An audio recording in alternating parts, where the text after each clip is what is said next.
continuaremos o texto da semana passada, no texto que nós lemos no livro na carta escrita aos Filipenses, capítulo 1, e nós vamos ler dos versos 12 até o verso de número 26. Filipenses 1, do 12 ao 26. Vai estar aqui na tela também, mas como falei para os irmãos, eu me alegro quando os irmãos trazem as suas Bíblias. Hoje nós temos ela no celular, mas é importante a gente ter esse acesso a ela com facilidade, manejar bem a palavra de Deus e crescermos no conhecimento da palavra do Senhor. Por quê? Hoje nós temos muitas vozes gritando pela rua. Antes de sair, hoje na parte da manhã, eu via um rapaz pregando em bom tom que Jesus já veio. Eu falei, então, o que aconteceu? O que nós estamos fazendo? Não é? Porque não compreendeu bem o texto das Escrituras Sagradas. Há poucos dias encontrei outras dentro do metrô discutindo um assunto e dizendo que estava na Bíblia, e eu do lado, não está. Então é importante que nós conheçamos a verdade para que não sejamos levados por ventos de doutrina, por mentira de homem e palavras de homens, mas que nós estejamos firmados na verdade, na palavra que foi nos dada por Cristo Jesus, foi nos ensinada pelos apóstolos e pelos profetas, para sermos assim edificados em Cristo Jesus. Amém? Leiamos o texto. Quero ainda, irmãos, certificar-vos de que as coisas que me aconteceram têm antes contribuído para o progresso do Evangelho, de maneira que as cadeias em Cristo se tornaram conhecidas de toda a guarda pretoriana e de todos os demais. E a maioria dos irmãos, estimulados no Senhor por minhas algemas, ouçam falar com mais desassombro a palavra de Deus. Alguns efetivamente proclamam a Cristo por inveja e porfia, outros, porém, o fazem de boa vontade. Estes, por amor, sabendo que estou incumbido da defesa do Evangelho. Aqueles, contudo, pregam a Cristo por discórdia, insinceridade, julgando suscitar tribulação às minhas cadeias. Todavia, que importa? Uma vez que Cristo de qualquer modo está, também com isto me regozijo. Sim, sempre me regozijarei, porque estou certo de que isto mesmo, pela vossa súplica e pela provisão do Espírito de Jesus Cristo, me redundará em libertação, segundo a minha ardente expectativa e esperança de que em nada serei envergonhado. Antes, com toda ousadia, como sempre, também agora, será Cristo engrandecido no meu corpo, quer pela vida, quer pela morte. Porquanto, para mim, o viver é Cristo e o morrer é lucro. Entretanto, se o viver na carne traz fruto para o meu trabalho, já não sei o que hei de escolher. Ora, de um e outro lado, estou constrangido, tendo desejo de partir e estar com Cristo, o que é incomparavelmente melhor. Louvado seja Deus. Mas, por vossa causa, é mais necessário permanecer na carne. E convencido disso, estou certo de que ficarei e permanecerei com todos vós, para o vosso progresso da fé, a fim de que aumente, quanto a mim, um motivo de vos gloriardes em Cristo Jesus, pela minha presença de novo convosco. Estamos aqui nesse momento dando continuidade à carta escrita à igreja de Filipos. E aqui nós temos, nessa exposição, Paulo em Roma, escrevendo a carta aos Filipenses. E, meus irmãos, o desejo missionário de Paulo era pregar em Roma. E isso vemos na carta que escreve aos Romanos. Quando ele escreve aos Romanos, ele fala à igreja de Roma que o desejo dele era ir aos romanos e comunicar a eles o Evangelho. Ele escreve a carta aos Romanos 4 anos antes de escrever essa carta a Filipos e 4 anos antes, vamos dizer, de estar preso, ali em Roma. E Roma era o interesse de Paulo justamente pelo fato de que era a principal cidade do império. Entre os romanos, Roma era chamada de a cidade eterna. A ideia de estar em Roma, de levar o evangelho em Roma, de estar no centro daquela convulsão, vamos dizer assim, daquele período, era para comunicar o evangelho. E no pensamento dele, muitas almas poderiam ser alcançadas através da pregação. Muitos poderiam vir à salvação mediante a pregação de Paulo ali em Roma.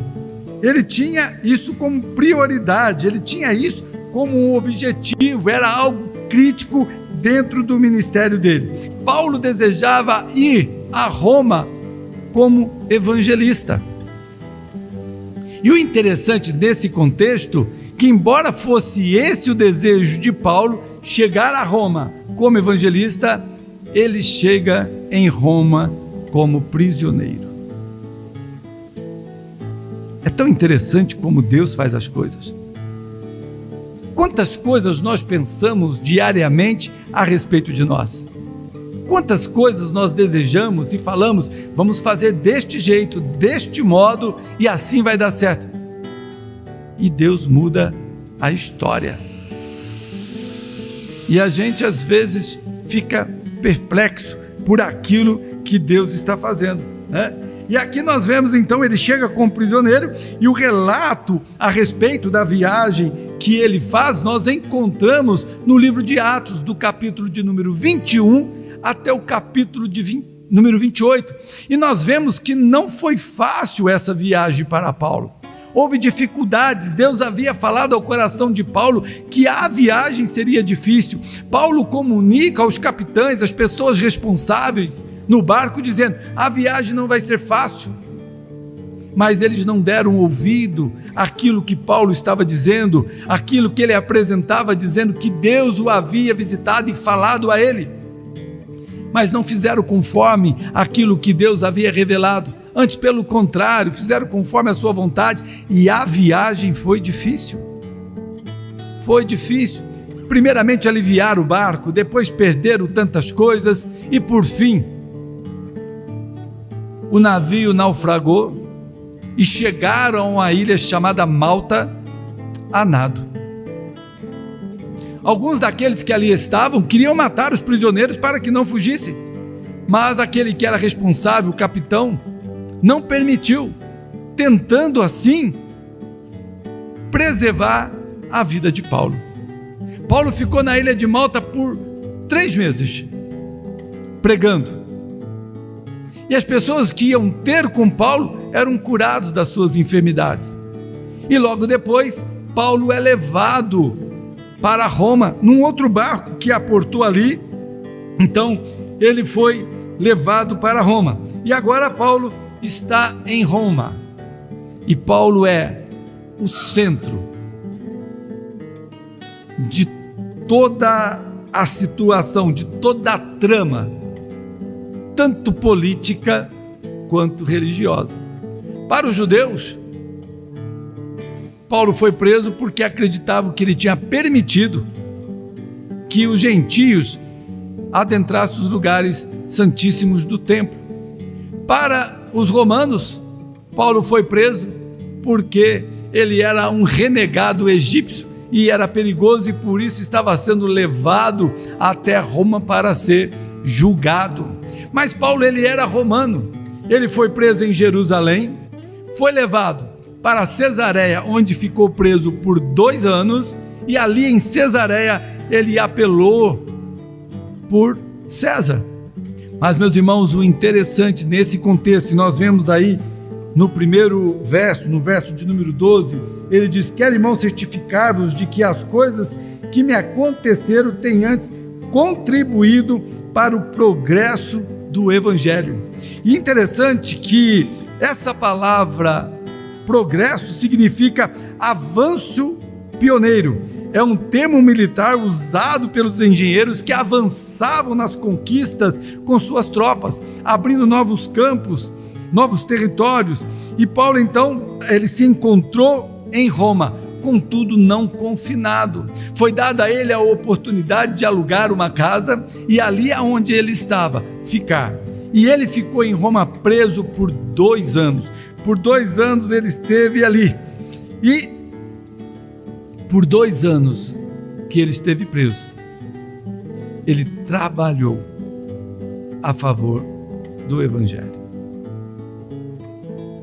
Ele não deu descanso aos seus braços, aos seus olhos, ao seu entendimento. Porque quando Roma pensava que havia prendido Paulo, na verdade, Paulo estava livre, porque o Evangelho não pode ser preso. A palavra de Deus não pode ser impedida. E Paulo, através das suas cadeias, ele anunciou o Evangelho e equipou a igreja com palavras poderosas para a edificação dos santos. Às vezes nós achamos que estamos presos e por estarmos presos, às vezes nós trazemos desculpas para não embrenharmos na seara do Senhor. Acredito que todos os irmãos já ouviram falar sobre Charles Spurgeon. Sim ou não? Charles Spurgeon foi um grande pregador do século XIX. Abalou a Inglaterra com a palavra do Senhor. Milhares de pessoas seguiam para ouvir a sua palavra, a sua pregação. Mas nós não comentamos muito sobre a sua mulher, Susana Spurgeon.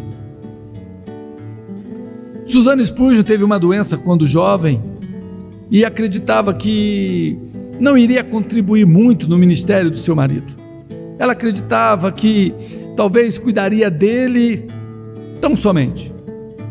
Mas havia muitos irmãos que iam lá ouvir a pregação de Charles. E esses irmãos, muitos deles eram pastores, que queriam ouvir, aprender. E meus irmãos, coisa gloriosa é nós podermos sentar e ouvir a palavra de Deus, e Deus na sua bondade falar ao nosso coração aquilo que Ele tem para nós. Às vezes nós estamos abatidos e a palavra do Senhor vem e nos conforta. Às vezes nós estamos desanimados e o Senhor nos levanta. Às vezes nós estamos tristes e chorosos e o Senhor nos consola. Bom é estarmos na presença do Senhor do que em qualquer outro lugar. E essa mulher, então, olhando para aqueles irmãos, ela começou a dispor dos livros de Spurgeon para que aqueles pastores pudessem se edificar, e edificando eles, edificaria a igreja do Senhor. Com o tempo, Susana Spurgeon criou um fundo de livros, e com os recursos recebidos, comprava-se livros e equipava os pastores, e milhares de pastores foram equipados por aquilo que aquela mulher fez, edificando a casa do Senhor. Então não importa como você está, o que tem te prendido, você deve olhar e ver como pode ser útil na seara do Mestre. Os campos estão brancos, poucos são os ceifeiros.